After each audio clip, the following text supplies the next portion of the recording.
Hey guys, my name's Matt, and I wanted to do something special for this video, and I wanted to actually teach some of you guys Japanese, how to read Japanese. So I wanted to talk about this because I know a lot of people still don't know how to read at least hiragana and katakana, and I actually was able to learn it in maybe an hour and a half, 2 hours, just one sit down, just learn the whole thing. So I wanted to share with you exactly how I did that. So if you're looking to learn hiragana, katakana, you want to read Japanese and know how to pronounce everything properly, this is the perfect video for you. And if you want to learn how to speak Japanese, this is probably the best place to start, is just to learn hiragana and katakana, because it really helps you with pronunciation, knowing how to say things properly. So I got to tell you some things first before we just jump right into learning this. There are 3 things I think that you need to know before you start learning hiragana.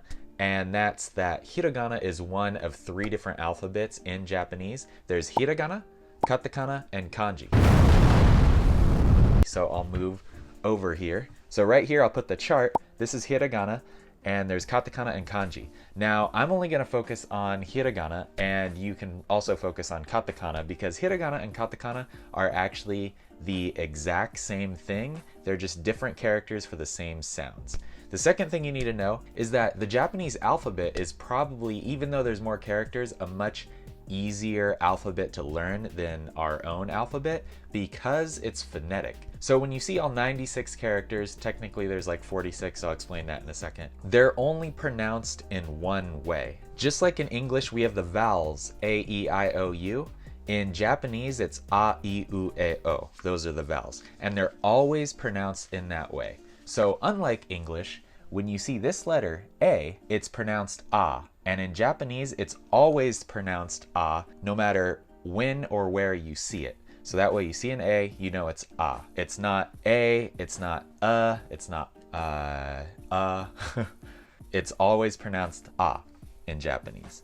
Same with the next character, E. That's an I, kind of confusing. It sounds like an E, but when you see an I, it's always pronounced E. U. E.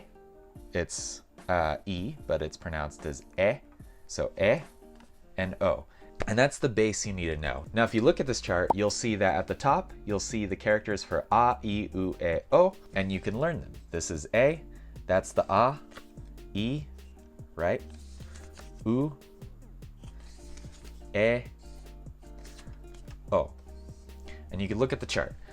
And you can see that the next line is a K, and everything starts with a K, but you know that A and I and E and O, they're always pronounced the same way. So it's ka, ki, ku, ke, ko, then sa, shi, su, se, so, and you'll notice the second one is shi. There's a few of them that aren't pronounced how you'd expect, but there's only maybe like 5 or 6 of those. One nice thing about this is, since it's a phonetic language, is that once you learn all 96 of these characters, it actually means you've learned every sound in Japanese. That's every sound the Japanese make. So theoretically, every word in Japanese can be spelled with hiragana. So this is how I learned it in 90 or so minutes. I wrote down flashcards, like I've been showing you here, and I would recommend you do the same thing. And I would actually handwrite them, because when you handwrite things, you tend to remember them a lot better than just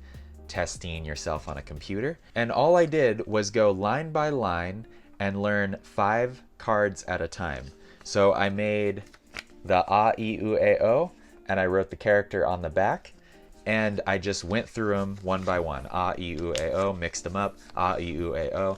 It took me maybe 5 or 6 minutes to learn 5 flashcards, and I think you can agree that just to learn 5 symbols, it shouldn't really take you that long. So once you feel like you've learned all 5 of these, you go to the next line, make the next 5, ka, ki, ku, ke, ko, and you learn 5 of those. And then this is really important. When you're done learning those 5 and you feel like you've got it, you put in the old ones that you learned and then go through all 10 and just test yourself. And continue that process, learn 5 at a time, and then add them to the ones you've previously learned, and continue to test yourself. And honestly, just by doing this method, you should be able to learn this entire alphabet in an hour, hour and a half, 2 hours. somewhere in there. And then another thing that makes this easy is if you notice this bottom portion of the alphabet uses some of the same characters as the top ones, which make it actually really easy to learn, because you know, once you learn something like this, once you learn this is ka, all you have to remember is a ka with these two little dashes becomes ga. It becomes a G. So when you see anything that's a K and it has these two little dashes, it turns into a G. I have a secret to remember this as well. I learned them by just remembering these key phrases here. This was a super simple way for me to do it. So instead of having to learn 25 new characters, they're not actually new characters, you just have to know what they convert into. So when you hear the phrase killer gazelle, you know that killer starts with K and gazelle starts with G, so that means the K's become G's. And killer gazelle is such a funny little phrase that it gives you a visualization that you probably won't forget. There's also one line that has the two dots or a circle, and that's the ha line. And you see this is ha, and with the two dots it becomes ba, so you'll remember hot buns. But if it has a circle, it becomes a P. The circle is always a P, so it's not really that hard to remember.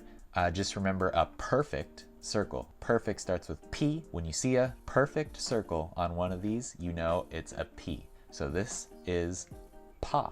Let me change sides here.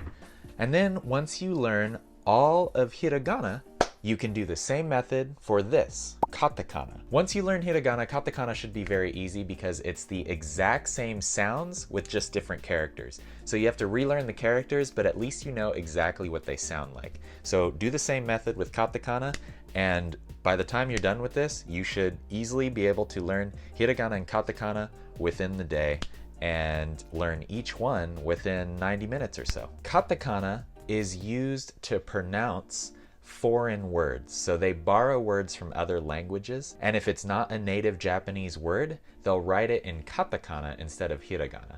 And they'll try and make it sound as close as possible to the actual word that they're borrowing. And one more cool thing to note about this is if you learn hiragana and katakana, you will actually be able to read a lot of Japanese manga and a lot of entry-level Japanese stuff. A lot of times Japanese manga is made for kids, so they really only use characters that are hiragana and katakana, and if they use characters like kanji, like you see here, they'll put exactly how to say it in hiragana in small print right above the kanji. So that way you'll be able to read the entire manga. Now, that doesn't mean you'll understand what they're trying to say, but at least you'll be able to read it in the proper way.